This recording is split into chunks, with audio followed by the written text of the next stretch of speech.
Coach, last time we just about to close out the decade of the 60s. We had talked about the state championship year in 65 and the good years in 68 and so forth. And now we're closing in on 1969. I know you have talked in the past about this team that may very well have achieved above their potential, even though they lost 3 games and tied 2.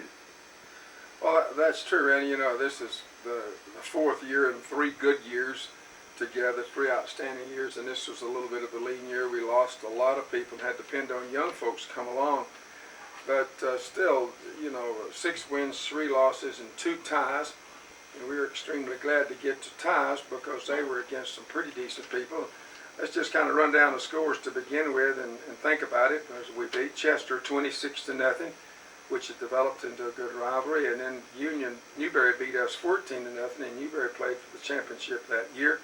Another 6-6 tie with Burns, which, as we've talked about so many times already, that's just typical of most of those games. We've had one big shootout game later on. I think in the 80s we had a big shootout game, but mostly defensive. 6-6 was certainly, it wasn't a loss, it wasn't a win, but we felt as if we played them tough, that we'd done right well.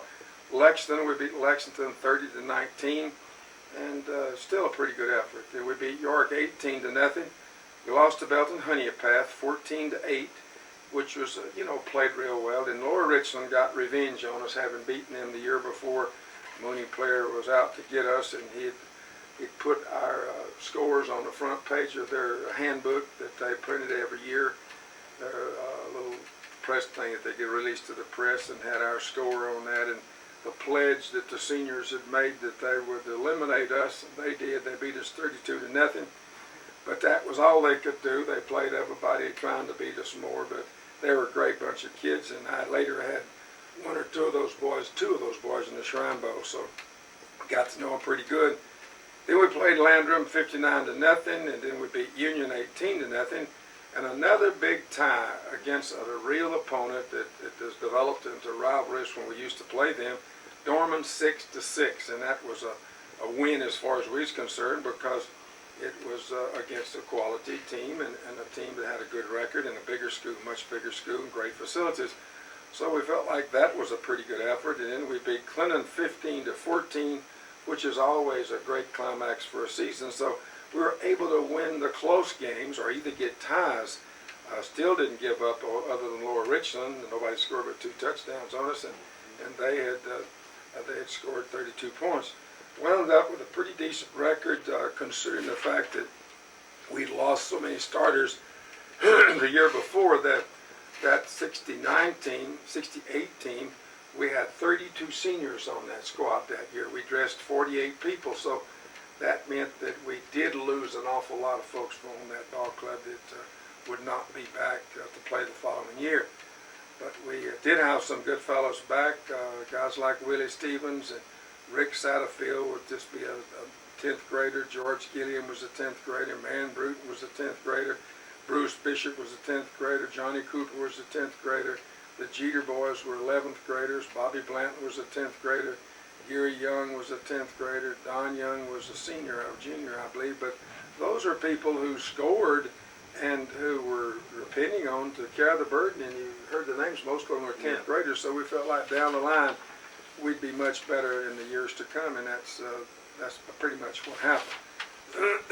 Ricky Satterfield was our leading rusher with 625 yards. Willie Stevens had 558. George Gilliam had 296. Melvin Bruton had 165. Played mostly defense. Eddie Casey was an outstanding defensive cornerback and had just over 85 yards. He didn't carry the ball that many times. Johnny Cooper was a backup quarterback or alternated quarterback. Don Young was our regular quarterback. That's Monk to everybody. And Monk didn't have a lot of yardage, but he was our quarterback, one of our quarterbacks. Jimmy Cathcart, Roger Knight, Billy Ray Waddell, Bruce Bishop. Those are just some of the backs that carried the ball a few times during the course of the year. Don Young was our leading passer, 48%, completed 15 out of 31, and 4 interceptions and 4 touchdowns. Bruce Bishop played about an equal amount. Bruce had 38% on his passing, had 212 yards. Johnny Cooper played a little, but not too terribly much at quarterback. So those kids were all basically going to be back the next year. And you got some points on punt returns again, I see. 1 touchdown. Yeah, Willie Stevens, and Willie went on to play at Wofford and did punt returns for them, and was one of their outstanding punt return and kickoff return men at Wofford. But he did return 1 for a TD, and that's always a very meaningful thing when we get to do that, because we put a lot of emphasis on it. Kickoff returns, we didn't score on kickoff returns and didn't do real well on kickoff returns. Only averaged 11 points per kickoff return during the course of the year. So our specialty teams wasn't quite as good as we'd like for them to have been. Punters, Larry Sherbert punted for us, and he had 51 kicks, averaged 30.5 and 4 8/10 yards return. So that was not as good as we've been as previous years as far as return yardage. I think that's been a real secretive thing that we did so well, and this shows here that we didn't have quite as experienced ball club, but that would have had a little bit better results. Kickoffs, Gary Young, and I haven't seen Gary since he graduated. I think he went to New York someplace, and I haven't seen Gary Young since he graduated, and that's been a long, long time ago. I've seen George Stevens, seen Ronnie Benson, some of those boys that kicked off, they've been by one time or the other, but I haven't seen Gary since he graduated. Well, you mentioned Ricky Satterfield, Coach. He was a young player on this team, a 10th grader. I know we'll see him come up again in years to come. He had a brother that was also a good athlete. Got his leg messed up real bad, though. It seemed to be that family was athletically gifted, too. Yes, there were. His brother had a bad break of the leg, but he was a hard-nosed youngster, too. Maybe not as gifted a runner, but he was a good defensive player and a good hustler. But Ricky was an outstanding fellow and went on and did at Wofford, and he's in the Wofford's Hall of Fame, and quite an outstanding back at Wofford. He led the state in scoring for 3 years while he's at Wofford, and was picked All-State for 3 years, which is pretty good when you consider the other schools normally going to dominate the All-State people. Yeah, his brother was Larry, and he was the one that got the leg messed up. So he did a lot of extra point. You kicked most of them that year. I see you had 19. They want to didn't go for 2 that year too much, or do you remember, Coach? Well, you didn't have that's right. We didn't have 2 the then. 2 revolver That's right. Then, and you could run it for 1 or kick for 1. Didn't have a great percentage, Bobby Blanton, but Bobby worked real hard at it and later become very, very good. But his dad put him up a goal, and he practiced kicking all the time. That was Bobby's a minister now. Right. I've been up to his church in Asheboro, North Carolina, on a late Sunday several years ago, and spent the night with him. Had just a wonderful time, and he hoped to have gotten back down here this year to do one of the devotions, but he didn't get back. But I wished he had. But he's quite an outstanding young man. But he made 10 out of 19, 53%, and we did have the 2-point plays that year, Coach. We made 3 of 10 for 2-point plays. That was the first year that we could go for 2. Oh, I remember that now because I got a notation down here at the bottom of that took place. Had 18 pass interceptions, I believe, which, when we've been pretty good defensively, we've intercepted passes. And, the last few years we hadn't done much of that, and I think that's typical of a defense. When you're very, very passive and you're not aggressive, you're not going to get many interceptions. And 18's not bad for the season. In fact, it's pretty darn respectable. Well, as we move into the 70s, Coach, I think it's probably a point you could make. Oh, I'm sorry. Go ahead. Let's mention one thing. Something I didn't do in those earlier record books. I didn't list coaching staffs, and I wished I had. And I wished I had programs of the complete rosters of the people, but for some reason I just didn't think to do that, thinking everybody's names would be in here, and some of those programs aren't available. But I did think it was interesting to mention the coaching staff. Dennis Lynn was our offensive line coach, and Shell Dooley was a defensive line coach, and Larry Minish was assistant backfield coach and B-team coach, and Dennis Varner was our backfield coach. And Dennis called all plays, and Monk still talks about Dennis, and get to see Monk quite frequently, and he never fails that he doesn't ask about Dennis. But that's not a very big coaching staff, as all of us, and that's all we had working, and did a pretty respectable job. But those were devoted people and hard-working folks and loyal people, and that that's something that in more recent years we haven't had the hardworking people and the loyal people that we were in those days, and even the next 15, 20 years much the same way. Right. Well, as I started to say, and you mentioned the coaches, they'll carry on over and go into the 70s with you for a part of the time too. It seemed like those line coaches you had that were always so good, you always had such good line coaches back then, they seemed to stay 6 or 7 years at the clip. You started out with Coach Richardson, and then you had Coach Dula, and then Coach Pratt, and I know that's several good line coaches there. And when you take a look at the 70s, you know, you kind of break your career down here, Coach, into decades instead of years. You start out, the 50s were real good. You had the 2 state championship teams, 56 and 57, and a lot of other conference championships and all as well. Same thing in the 60s. But when you get into the 70s and the 80s, I think those years overall you probably dominated more than you did in the 50s and 60s, because you had all the state championships in the 70s and all those in the 80s, and this year starts it out, that decade. Yeah, and while I'm talking about coaching staff, exactly the same coaching staff. Right. Same assignments and same duties in 70. Yes, sir. And the kids were just a year older, and I think you can immediately see the results. We finished the season with 11-1 record and scored 371 points to our opposition 68, and we were conference champions. Won the first round of the playoffs and lost to Palmetto, who was eventually state champions, and we lost to them 14-0. But let's just run down the scores real quick. 6-0 over Clinton, which was a real barn burner. And then we jumped on Belton Honeypath pretty good, 31-0. And Burns in another real good game with Burns, but a little bit more offense involved, 22-14, but still that 1 touchdown difference that we talked about. But then we played easily, and which would very well have been called the game of the decade in Spartanburg County, but it wasn't 2 Spartanburg County teams playing. Easley was undefeated, and we was undefeated, and we were able to beat them 21-20, and they had the great Stanley Morgan. It was a real great ball game. Then this is the first year we was in a new conference, and we played Southside and beat them 37-0.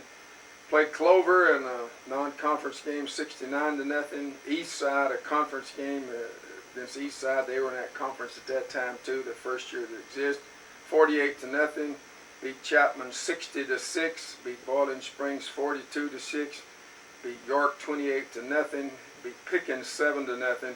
And then got beat 14-0 by Palmetto for the state championship. I mean, not the state championship, but the first round, second round of the state playoffs. Beat Pickens the first round.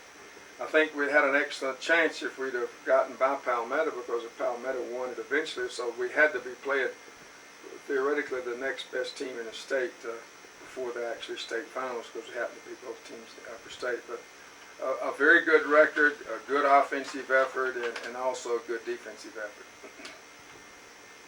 You might want to mention some of the ball carriers and the scorers and so forth. Now, let's Ricky Satterfield, George Gilliam was our leading scorer with 94 points. Ricky Satterfield had 92, and Marion Bruton had 46. Bob Blanton had 27, most of them PATs, of course.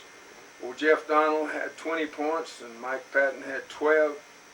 The Jeter twins, twins that played right and left end, they had 2 touchdown catches apiece. And then going down the line with quite a few people scoring just 1 touchdown or so. Let's talk about the rushing. Oh, yeah. Just a minute, and that's a little out of sequence in here. But this was one of those years where we had 2,000-yard rushers.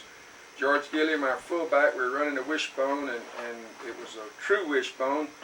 And we only called about 3 different plays, and we didn't even call which way we were going until we got to the line of scrimmage. We just called TOT, which is triple option technique, and then the quarterback would call it the line of scrimmage by a series of numbers, whether we were going right or left, and we changed those numbers from week to week. But pretty much that play was called 90% of the time. Then we had a pass off of it, and he simply added a different number if he wanted to throw the dump pass. So that was pretty much our offense. Not many people were running the wishbone, and it was really effective for us. But George had 1,243 yards at fullback, averaged 6.1 per carry, which is pretty darn good for a fullback. Carried the ball 203 times. And Rick Satterfield had 1,089 yards, carried the ball 137 times, and averaged 7.9 per carry. Marvin Bruton, Marion Bruton, I'll get it right in a minute, was the other halfback, and he had 656 yards and carried 111 times and still averaged 5.9. And then several other people alternate off there. Bruce Bishop was a quarterback. He didn't have an awful lot of yardage.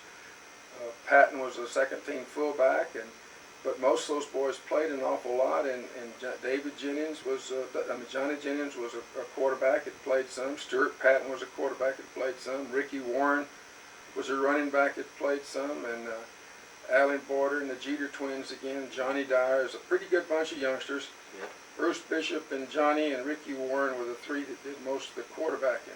Bruce and Johnny kind of alternated during the course of the year, and was a pretty darn good effort by these young men. Did a very good job all season long.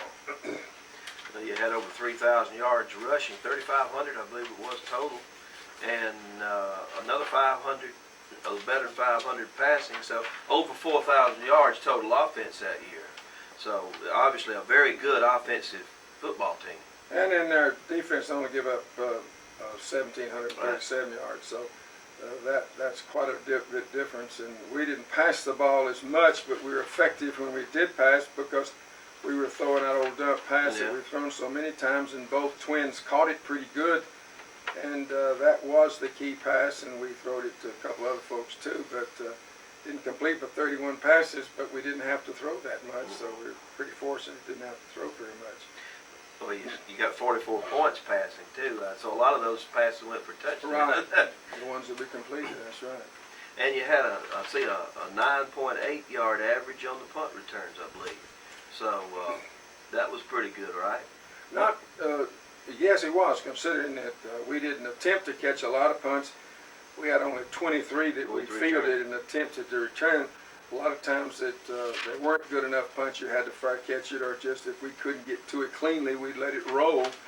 Still didn't score touchdowns, didn't score a touchdown on the kickoff returns either that year, which we hated to see happen to us, but we did do a pretty good job. Ricky Saddlefield had 6 kickoff returns, averaged 28 yards on a return, which is extremely good. Normally that's going to put you out close to the 35, 40 yard line, and every time he returned one, because very few people kicked it deeper than the 5 or 10 yard line at the very most in those days.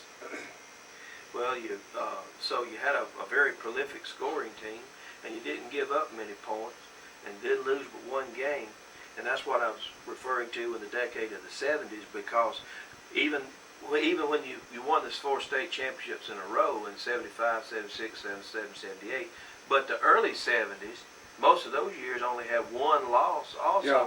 So the one-loss record percentage for the 70s has to be astronomical. Well, I think most of the people in the state felt like that we were the most dominating team ever been for a decade. Yeah. And I think we did the 70s, we completely dominated it.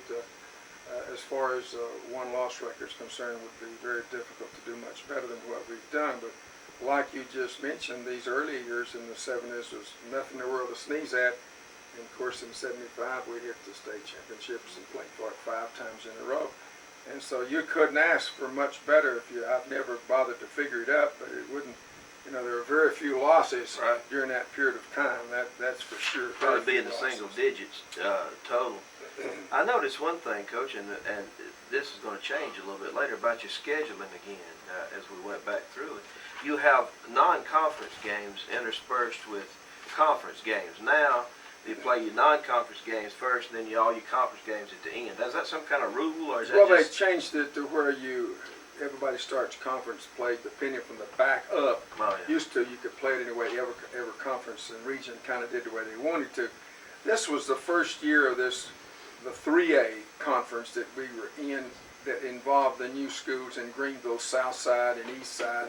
Both opened up at the same time, and we were in there with Clover at that time, and Chapman was with us, and Boiling Springs was with us, and York was with us. So we didn't have any intermingled into this point. The regular non-conference games were Clinton, Belton, Honey Path, Burns, and Easley, and then we started the conference play, and it was straight on through, because that conference was a rather big conference, part of the old Eastern AA that we talked about, and in the new schools in Greenville County, which we kind of dominated it during Yeah. that period of time.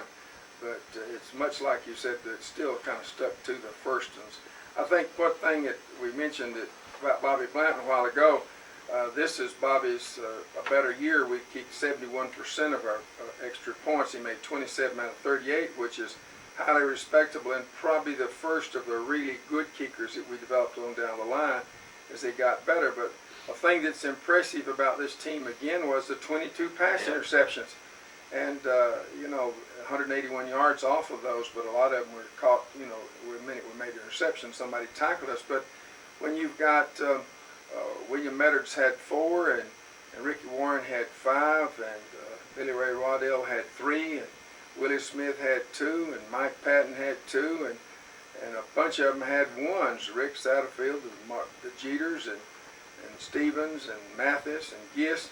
But 22 pass interceptions is extremely good for a season, and I think it kind of tells you how we're able to dominate with that many pass interceptions. You look at the fact that the opposition only passed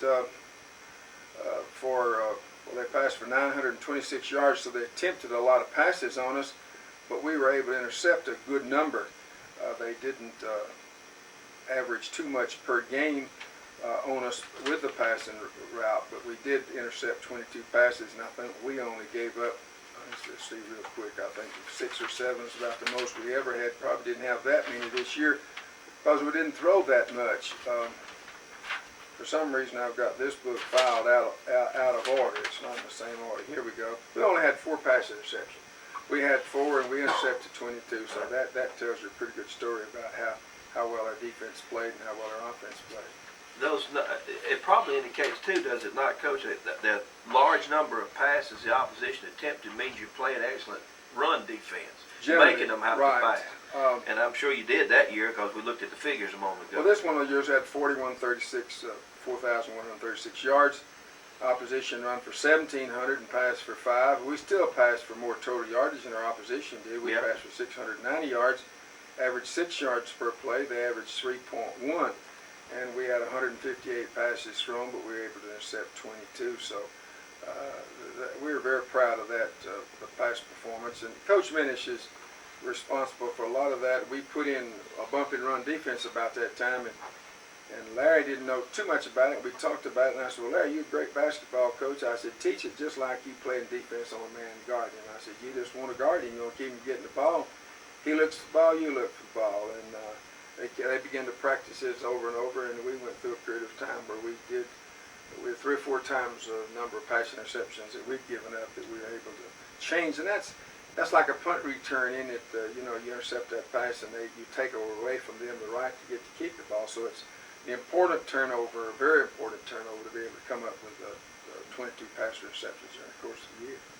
So you still had the same coaching staff, I believe. Same coaching staff. As then. Did you have somebody working at the junior high back then, Coach? Yes, we did. In the 70s? That was 7, 8, 9 in those days, and I don't remember who was there. I know Looney was there for a while, wasn't Bill Walters, right? And Bill Walters. It might have been Roper. Might have been here at that time too. I don't remember exactly, but we don't have that down because they actually coached over there. Yes, sir. And he scouted for us. It probably was Roper because he scouted about this time. And so another excellent year, 1970, and it started the decade, as I said, of the dominance. I noticed they're looking that the offense, we had over twice as much offense as the opposing team had, 4,500 to about 3,400. 1,300. Very simple offensive formation as far as play is concerned. It's an interesting thing to note. A lot of our opponents then claimed they could tell which way we were going to run by the way the fullback lined up, and they like to talk about that. And yet they didn't do very much stopping us. But 3/4 of the time, we didn't know which way we were going ourselves, and nobody changed their formation. Changed their footwork after he was down because he couldn't. Right. And when we went to the line of scrimmage, at that particular time, I would say at least 3/4 of the plays was called in the huddle, simply saying triple option right. And then when he got to the line of scrimmage, triple option technique, he got to the line of scrimmage, he called it right or left, he automatically called the dump pass off of it. So there was no way that the guy could change his feet to tip the play because his feet stayed the same. He couldn't have moved. It's been a 5-yard penalty had done that. But some of them, you know, it's easy to figure we could go into the right because if that's a wide side of the field and we're a right-hand ball club, that's just percentage, but that's not anybody tipping the play off. But several of them like to say that. But they didn't do too much stopping us, even if they knew what was coming. So, but I got a big kick out of people talking later about they could tell which way George was going every time because he lined up with a foot different if he was going a certain way. But he didn't know himself when he lined up. When he put his hand down, got in a three-point stance, he didn't know which way he would go. Well, maybe they were guessing, and maybe they had it figured wrong. It could have been it was just the opposite way. But I noticed that this would probably come about too, Coach, and see if there's anything that this might have affected. You know, I know you call them triple ops, you say in the huddle TOT, and you get to the huddle quickly because you know it doesn't take long to say that. And then if you hurry the line of scrimmage, you get more plays in that way than the opposition did. Is that something y'all worked on at that time? Yeah, we worked on that an awful lot, and it did speed things up, being able to do that. And exactly right. I'll make another comment here when we're fixing to talk about 71. Still the same coaching staff. Yes. Dennis and Shell. No, we had one youth guy. Somebody left. Dennis Lynn left. Dennis Lynn left us and went into the ministry. And Randy Fitzpatrick. Randy was an outstanding coach at Rock Hill High School, and they fired the head coach, and Randy just got upset, and he just wasn't going back because he was loyal to the head coach. And Randy came with us for 1 year and told us he wouldn't be but 1 year, and he later became a principal, and I served on the executive committee with Randy, and he was a good good line coach too, although we only had him 1 year. He was very knowledgeable, having coached at Rock Hill for a number of years with an outstanding guy over there. That's the only change we had that year. So he was your offensive line coach that Offensive year. line coach, yeah. Okay, so you move into 1971. Tell us a little bit about that year, Coach. Well, you know, there again, it's one of those 10 wins and 1 loss, and that was lost in the playoffs.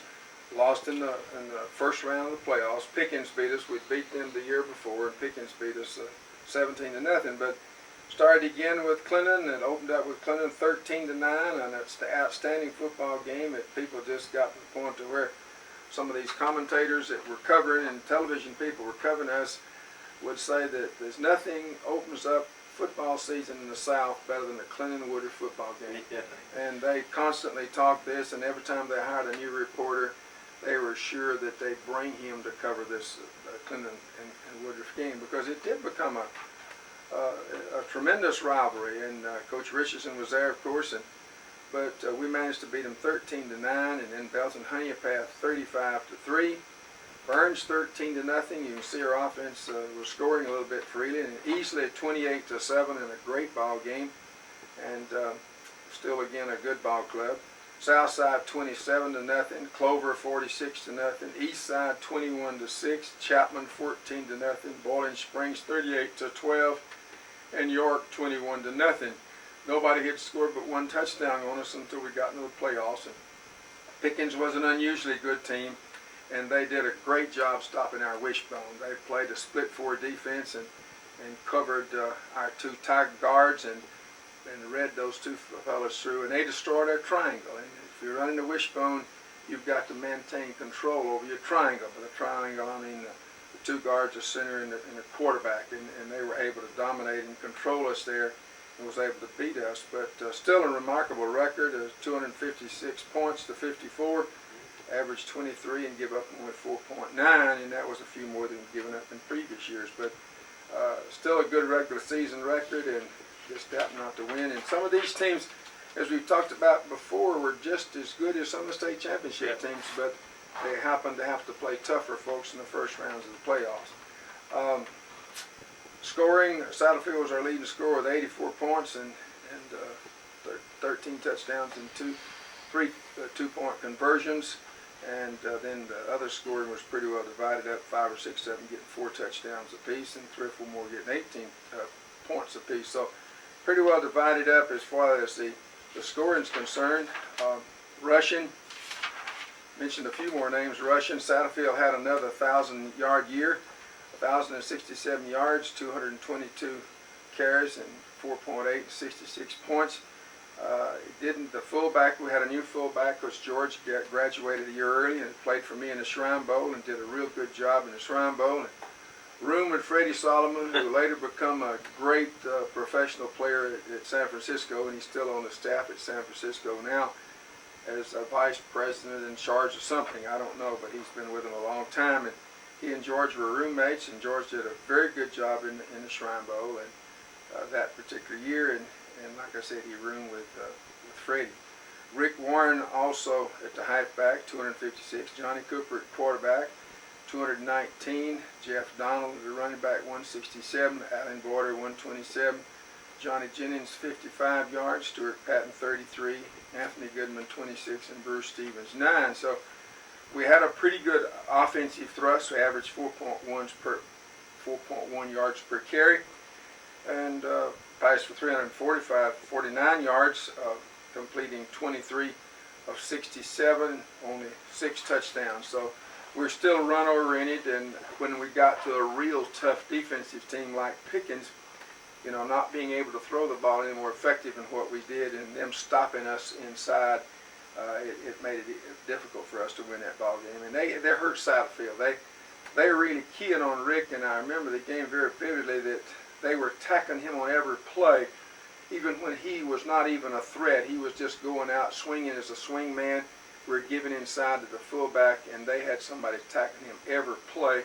Even if it went away from him, somebody hit him even after the whistle, but they didn't call it. But he really took a beating that game, not when he's carrying the football, because he's kind of hard to tackle when he's carrying the football, but was a lame duck out there when he's in Oakland, somebody really racking on him. And they really punished him. They hit him hard the same way when he punted. They had somebody to hit him immediately. It was just as quick as he punted the ball and started upfield, somebody laid one on him. So he took a real beating, and they did a good job slowing him down, and as a result, they're able to win the football game. Right. So how was your pass receiving that year? That had several touchdown passes, I see. Well, it's completed 6 for TDs, even though I only had 347 yards, but there were the short variety type passes and play action passes. And like I said, we'd have been a lot better team had we been able to pass the ball a little bit more effective. Who were your punters that year, Coach? Rick Satterfield was a key punter. Well, he was not the key. We didn't punt. Punt returns. Yeah. Rick still averaged 12.5 on punt returns, and Billy Meadows averaged 6.6, and we did return 1 for a TD, so we did achieve that goal as far as the year was concerned. But Rick did our punting and averaged up a little bit better. He averaged 33.5 and only 0.6 of a yard average per return, which meant that we were gaining 32 yards consistently when we punted, and that was better than the opposition was doing. I see you had a kickoff return for a touchdown also, and again Satterfield a 21.5 average on the kickoff. Well, they began to kick the ball away from Rick a great deal and try to break down the returns, but if he got it clean, he was right effective as a punt return man. Very good broken field running. Coach, you talked a lot about let's look at the pass interceptions first, because I see you got 13 again that year, and returned of 181 yards of returns, but no touchdowns that time. But a lot of times on the pass interceptions, they're tackled as soon as they intercept. Yeah, pretty much so. Especially if it's thrown fairly deep, the ones that's usually returned the longest is the short passes. If you happen to get intercepted, you run by folks. Blanton continued to improve on his PATs, 25 out of 30 for 83%, which is highly respectable, and he was becoming an outstanding PAT guy and keep one field goal that year, one try and made one, so he was batting 1,000 on his punts. Right. George Stevens was one of the backbones of our defense. He intercepted 3 passes. Rick Warren was a cornerback, intercepted 3. Johnny Cooper 2, Billy Meadows 2, Joe Gilliam 1, Mike Casey 1, Bruce Stevens 1. So everybody practically that played in the defensive secondary at least got 1 interception. So we felt pretty good about that as far as the end results concerned. Didn't have near as many yards gained that year. Still running the wishbone, but we'd lost a key fullback. I think that's the trouble. The Johnson kid did a real good job, but he didn't have experience. He's a senior and played only that 1 year as a starter, and he'd not got a chance to play because George had been dominating for 3 years, and so he didn't get as much experience. And he wasn't the offensive threat that George was. But anytime you lose one man that's gained 1,000 yards, you're going to feel it the next year, even though Ricky was still able to get his 1,000. But the total yardage in rushing was cut from 39-something to 26-27, which is shows the difference in 1,000-yard rushers about what it amounts to. But Coach, I noticed one statistic there that's impressive as far as fumbles recovered is concerned. Woodruff had 20 more fumbles recovered than the opponents did, so that was a pretty good factor too. Alert defense, and see that's another thing that we like doing in the last 2 or 3 years, is that we didn't, the ball stayed on the ground, we couldn't come up with it, but our defense was getting beat off the ball. When you get beat off the ball, you don't get a chance to intercept many passes, recover many fumbles, or either intercept many passes either. But I think that's the key. That the last 2 years we had very few. Our ratio of turnovers to gains and pluses was not very good. Coach, you mentioned that we talked a lot about defense here, and the defense was outstanding. I'd hate to have to pick all those years which was better, the offensive and the defensive teams. But I know you were strictly a 5-4 team in those days, and did you do a lot of stunning, or was it a real simple defense? Because people might like to hear about the style you used to hold opponents to that limited amount of ball. Not very much stunning. We studied some with the typical inside linebacker stunts. We would like to fire the end on the weak side if you're on the hash mark, and wide side of the field, we'd bring the backside in, or we would occasionally bring the backside linebacker and let the backside end float and play pass defense. Playing field position more than anything else, that we were gambling that you were going to go to the wide side of the field, and it paid off pretty good for us. But not a lot of two basic defenses, bump and run and occasional zone. But those are the two defenses. And I think the bump and run was responsible for so many of the pass interceptions, because quarterbacks had to try to wait and learn to throw at a different time. Zone defense, you curl up and pull up in front of somebody, you know that you've got to, if you throw the ball on time, that you're not going to get an interception.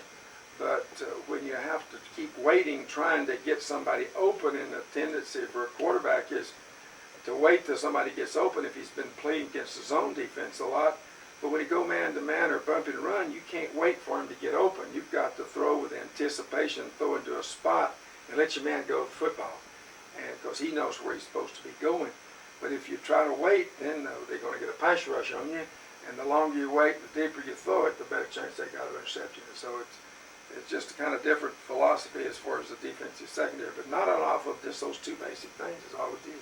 But they played well together as a team. Everybody knew his responsibility and covered it, and it wasn't like just everybody doing his own thing. And the guards and the defensive tackles and the ends played very good technique. Very disciplined, very, very disciplined. The coaching staff was together all the time in everything that they did. No dissension, no feuding, no blaming somebody else for what took place. They accepted their responsibility. And offense, complements defense, and defense complements offense, and the punt game and kicking game complements both of them. So to really be good, you got to do all of them pretty doggone well. That's all there's to it. You got to do.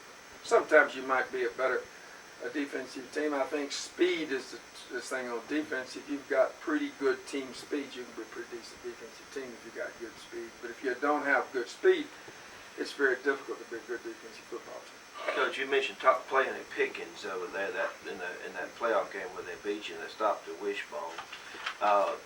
And you said they were running a split 4 defense. Was that new at that particular time? Well, they were one of the teams that had been running it. It wasn't all that new, but not many folks in this area was running it. A lot of people run the 60 front, which was a 6-man down tackles and defensive ends, and they would drop the end on those. If you split an end, they'd drop an outside man to play flat. But the split 4 had 2 linebackers in the middle, and they were stacked behind the 2 guards that covered the guards. And then they had an outside linebacker that was playing like a tackle, but he was a linebacker type guy, and he played a stand-up position, played inside out of the offensive end, and then the end was outside that. So you had 4 people and even 2 more that could put pressure on you immediately, and it was hard to block. You had to learn to roll block, and many offensive linemen couldn't execute that technique. The next thing a lot of people did, which we tried to do against it, was switch our tackles and guards, because Normally, if you play against a 50 defensive team, you can get by with smaller guards, quicker people that can get out and get on the linebackers. But you've got to have pretty big tackles because their tackles are going to be beating on your tackles. But in the split four, it's right opposite. So what we began to do was play the switch guards and tackles where our bigger guys would be playing over their bigger guys, their down people. But you still had to learn to roll block. You had to learn to call it and recognize, and it could change whether it was inside eye, outside eye, and they worked as a tandem. And it made it very difficult to get somebody immediately on their linebackers, and I think that's the strength of the defense. And then the fact if you ignored those folks, then that outside linebacker could blitz and come through, and your red dog can come through, and he'd come through untouched a lot of times. It was so good that a little bit later on we copied it and ran it for a long time, and so we had a lot of respect for it. Yeah, we'll get to that one because I remember that one changed in the middle of the season and had excellent results with it after that. But now the first 2 years of the 70s, I guess we're looking at this from a decade standpoint, seems to be the way it's evolved. The first 2 decades of the 70s, if I remember correctly, that's 21 victories and 2 losses. And now we move on to 1972 and see how that team does. And I noticed you started keeping rosters that year. Yeah. And of everybody that's on the team. I'd like to run down that in a minute, but yes, let's mention this score first. You know, we had 9 wins and 4 losses that year, which didn't sound as good as the other, but we still played pretty good defense, gave up a touchdown game, and scored 3 a game, which you can't argue too much about that. But let's hit the scores of games first. We kind of got beat bad by Clinton, 20-0. We beat Belton Honeypath 15-6. We lost a heartbreaker to Hillcrest 7-3.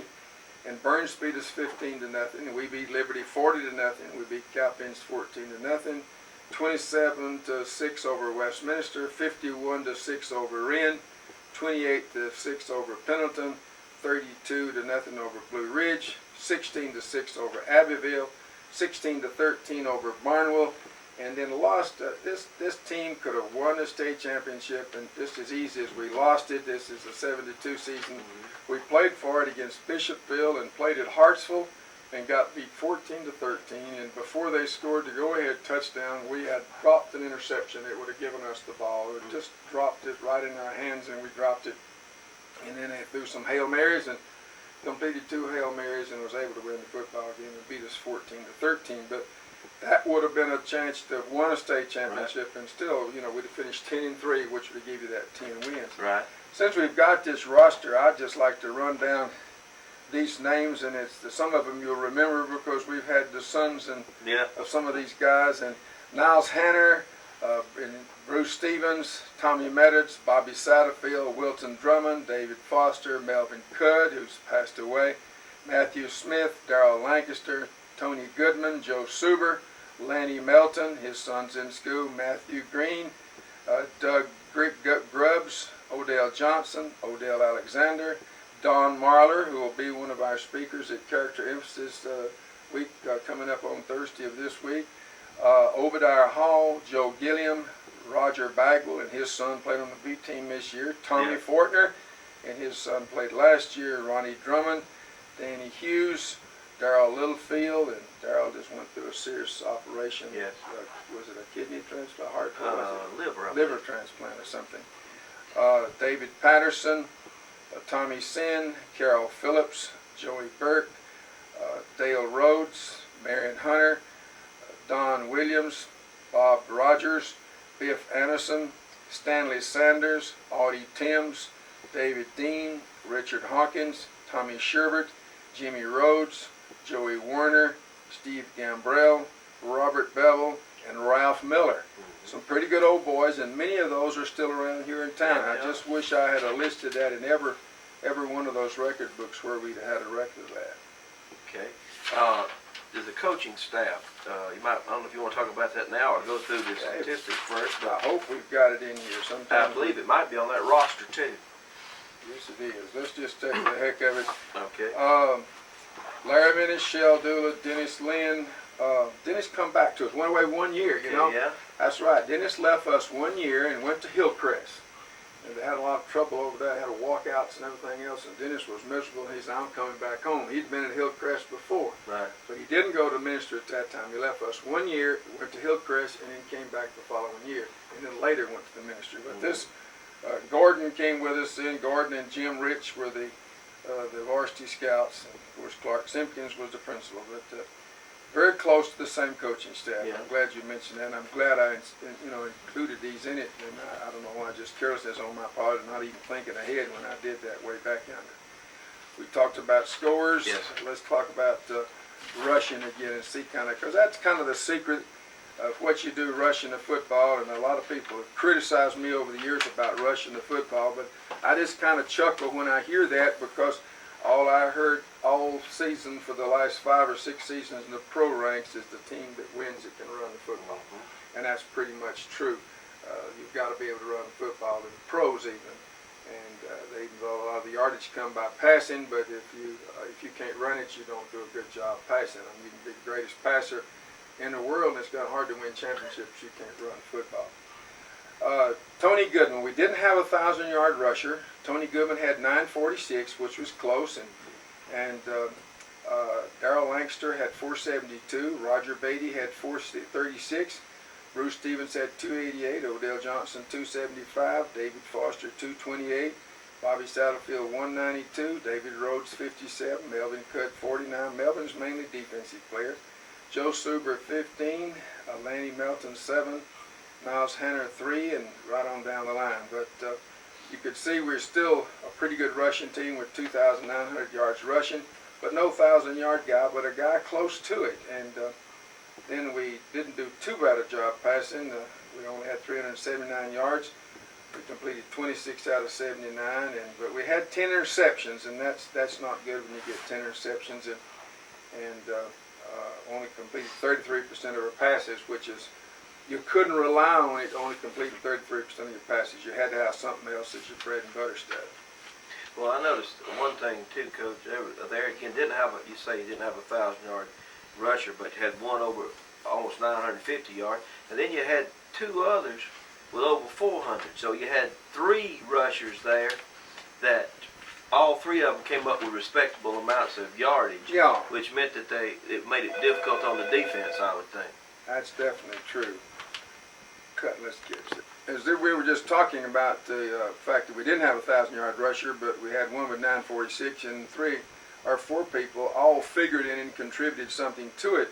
But I think there's another key. The record wasn't exactly what we'd like to have been. We would like to have won a state championship and all that stuff. We had a chance to do it, but we did lose 3 games beside that game. And I think one of the things that when you look at one stat, it kind of tells you. We intercepted 14 passes, which is not bad, but yet we had 10 intercepted. Right. So their ratio was not like it ought to have been there, and I think that's reflected in defense to some degree. Punt fumbles, they recovered more fumbles than we did too again. So that's 60 compared to 70. So, that made a big difference, and we did have too many turnovers, and I think that's reflected. But even at that, we still played pretty good defense, only averaged 7.3 points per season for that year, which it wasn't too terribly bad. Coach, that statistic is the one I think that's pretty much phenomenal. I don't know of any team that can hold down consistently for so many years, average number of points per game, less than a touchdown or right around a touchdown. Yeah. So, and that's got to be, if you can do that, you're going to win 90% of them. Well, see, that's what, for 39 years, that's what we had. Yes, 6.6 or something other per game for 39 years. And then since then, it hadn't been that good. The last 4 years, it gradually jumped and gradually went to 11 to 15 to 35 to 25, which is a big jump. But defense is getting better. People are playing better all-around defense, and that's probably reflected that. And then we just didn't play as well as we ought to play sometimes on defense. A good year in a way, and could have been, nobody remembers this team very much as a team that lost the state championship. But, when you think about the number of teams that never even get to play for a state championship, never get that far, I can make you some schools that's not too far from us. As good as Spartan High has been in the last 3 years, they'd only played for the state championship one time prior to that since they started football. You talk about the Chesneys, the Chapmans, and some of these people that are pretty good. They've not won a state championship in football. So, there's a lot of luck involved in it, but we have a tendency, coaches as well as spectators and everything else, guys, to sometimes forget a team like this that was just a little bit more unlucky when you get beat 13-12 and you don't hold on to a pass interception that later led to the touchdown that beat you. You can't feel real bad about yourself, and you can't feel bad about these kids because they played tough and they played hard, and they could have went down in history as another one of those state championship teams. But the old fate and that little bit of luck that's got to be there just didn't happen for them. But here's something else too that people, I think, don't quite take into consideration sometimes. Everybody will count up and say, well, from 1975 through 1984, we played for the state championship 7 out of 10 years and won it, played for it more than that, but won it 7 out of 10 years.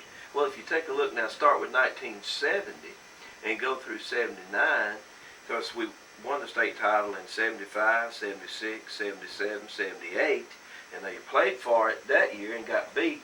So that's 5 out of the 10 years in the 1970s that we were in the final game, actually in the final game. And then you go back to 68, we're in the final game in 68. So there, if you have to say the period of time that was probably when we made a real mark on South Carolina football was the late 60s, the 70s, and the early 80s. That has to be the period of time. There was a statistic, too, that was remarkable. I figured it up one time, and I can't quote it now because I don't have it written down in front of me. But it averages out, since you've been here as the coach here, of being in the state championship game 25% of the time. Yeah. And that has got to be a remarkable statistic. And probably the one that was never been equal before, probably never will be again, because that's 1 out of 4 years. All those strings, that didn't turn out to be that way, but all those, it averages out that much with all those different state championship games in the 70s and 80s. So it makes that's a remarkable accomplishment. It's just like you've talked about so many times.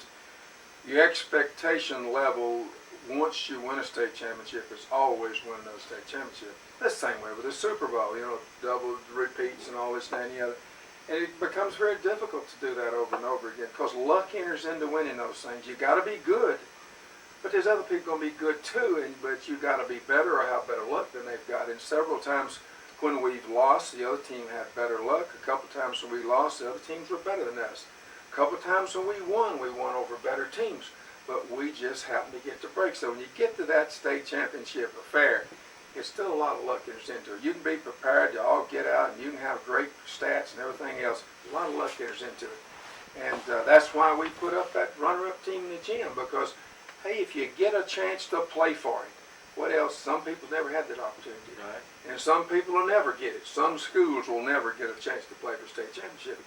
And if we'd always been the top-ranked school academically, not academically, but as far as enrollment's concerned, it'd be a different story, because the teams that completely, like Spartanburg, is one of the top-ranked schools, and they're completely dominating the 90s. Right behind them is Northwestern and some of those folks, and they're right at the top of the Big 16 as far as enrollment's concerned. But we're not at the top. We're past middle. Right. And during these times, we weren't at the top. So it speaks even better for our kids and our program that they're able to still play for it, even with those conditions like that. I think another factor that might have entered into some of that too, Coach, and I've thought about this a lot. Your system seemed to be always one step ahead of the opposition as far as innovations were concerned. You mentioned the first to film football games, and then I know for years immediately after you came, you started the midget program, and those kind of things other schools weren't doing in those days, were they? That's true. Everybody's got it now. We started the first junior high school team in a school our size, and we wouldn't have a junior high at the time. It was just 8th grade. And now everybody's got a junior high school team, and everybody's got a B team. In those days, we didn't have a B team. We started a B team and had to play Class B schools like Landrum and some of those folks. Just a little bit of step ahead. We scouted, and they didn't want us to scout to begin with. And I think the whole thing is this. It's very simple. Today's coaches work harder than the coaches did 25, 30 years ago. We felt like we could win by outworking those folks in those days, and we could look at the schedule and say, we got 5 games won by just working hard. And then we might be a little bit better talent, so we can go undefeated. And this was pretty much the way we looked at it. But now when you look at a schedule, just outworking your opposition won't do the trick. You've got to be able to do some other things. You've got to have some good people, and you've got to get those good people playing together, because everybody plays better. And I think we've talked about that before, but the newspaper coverage and all those things has made the interest there to people that want to do a good job, and everybody does a good job. And I think you're going to see more professional coaches. I think we discussed this. I'm not dead sure, but back in the early days, 25 to 30 years ago, a coach would coach long enough to get to be a principal, and then he'd be principal long enough to get to be a superintendent, because the vast majority of all principals and superintendents in the state were former coaches, because there wasn't many men in the profession. Mm-hmm. But now we've been in a different era. Now coaches have to coach longer and are staying in the profession to retirement, because either they don't want to, or because the emphasis on academics is such that they want an academically man as principal and an academic guy as a superintendent, not the old leader that the coach become, was just the leader of the community, and many times, just like me, didn't understand all the fancy language of pure theoretical education. But some of them made great superintendents, and there were some exceptions to that rule, but by and large that was it. And I think that's making guys coach longer, and they put more into it. And then with all now the computers are the big thing that helps an awful lot in scouting. It don't tell us anything we didn't already know, but it makes it easier to get it. And we bought a computer last year. Some of the people that been in a computer a couple of years ahead of us, but what we used was a poor man's computer that did the exactly same thing that we were doing. That back when we were talking about it was a key sort, which was a computer, and we used that to schedule with. Mr. Simpkins started that. He brought it with those key sort outfits, and it made it, you punched out the holes and stuck a needle through the holes and shuck it, and all your first period people fell out, and that's the way we scheduled. And it's the same way with the play in place. Nothing different. It's just so much quicker. That took a lot of time, and you're able to do it with a computer twice as fast. It's reducing work, and then more and more people are doing it, because it was very time consuming to get somebody who could jot down every play when you go to scout and stuff like that. So it's just become a little bit more scientific. The guys are more conscious, and people are doing a better job by and large. And just like I was told repeatedly at this coaching clinic that I attended this 2 or 3 weeks ago, that they didn't think there would ever be any more John McKissicks and Willie Varners as far as the number of wins is concerned, for the simple reason that nobody's going to stay in it that long. They're just going to burn out, and you have to be, you've got to coach close to 40 years, between 35 and 40, to have anything like the record that both of us have had down through the years. Well, that's true. And I know we got one more year to go here in this segment, but our hour's up. So you want to go ahead and, or just pick it up next time right there? Let's just stop right here. Okay.